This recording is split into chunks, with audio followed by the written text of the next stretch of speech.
Welcome back to 90 Day Dental Day 14. You're going to have to face me being inside one more time just until the weather picks up, and then we'll start to go back to a bit more lighter filming environments. So bear with me.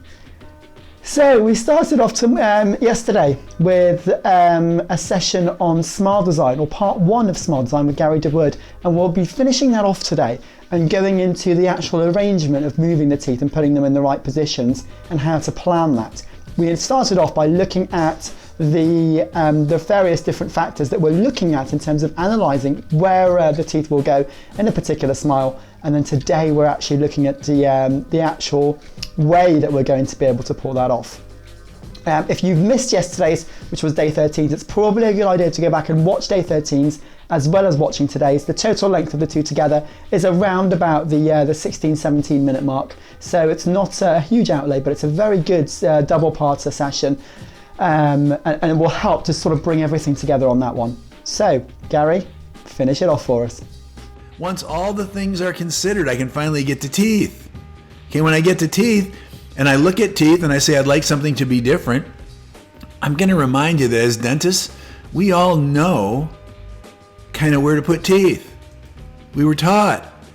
Now, here's something why you don't just do it on a model. If I just did it with teeth and I hadn't considered the face, I might look at this and say, well, those teeth look kind of short. Let's make those teeth longer because I like them longer like that. That looks pretty nice.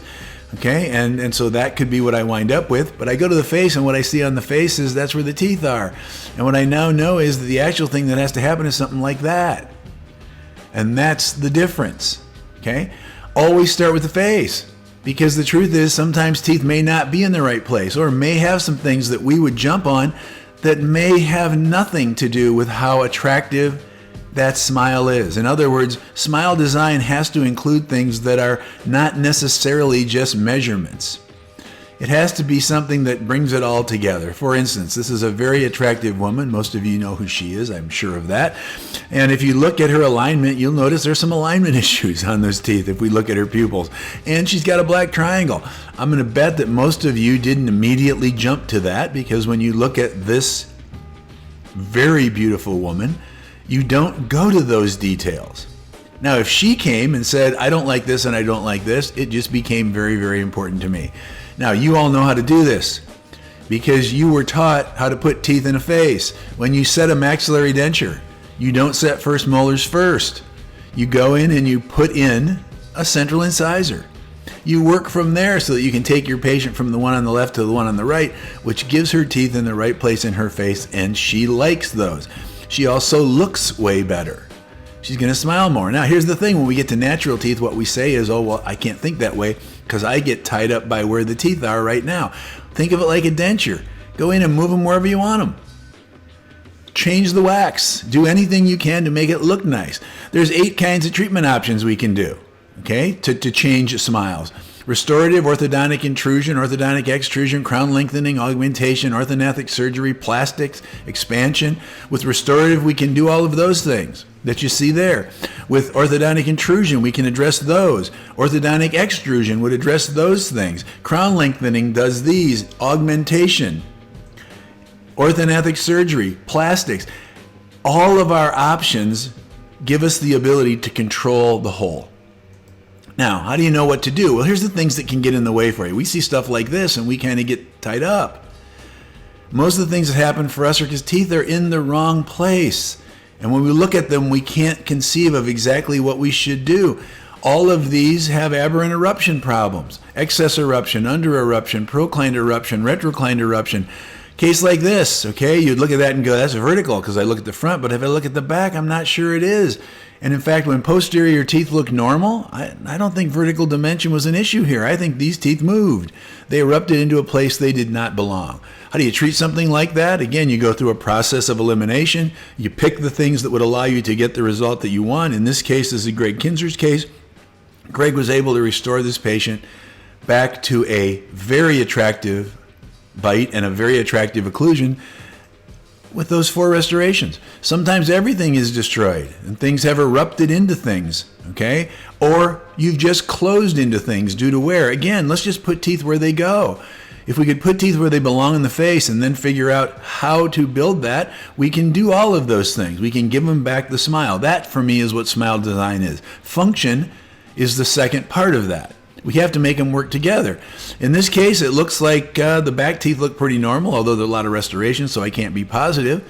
If I now go in here and I look at this, here's what I see, and I see all of these things. I can design what I'd like those teeth to look like. I can go in and I can change those teeth so that they will give me what I want. Again, think of teeth where you want them, in the face, and then go in and say, what does that change with what I have in there right now? Okay? That's facially generated treatment planning. In a case like this one, you go in, you go through all the steps, you look at things and you say, okay, here's all the things that I'm looking at. You evaluate all of those. You sit down and you say, what are the possibilities for change in this? Once you recognize the possibilities for change, because you recognize what's there, you say, what do I want different? In this case, there was a number of things that had to be done before we could get to that change. A process of elimination allows us to go through a decision and say, what do we want to do? In this case, these were the changes that we could make. That's smile design. Now, that's using a decision tree, something that we teach here at Spear Education, something that Frank came up with a number of years ago. And when I joined him, I had the opportunity to sit down and put some flow into that. So for instance, if you're going to treat a gummy smile, the first thing you do is evaluate crown length. If crown length is normal, here's the flow of questions you ask yourself.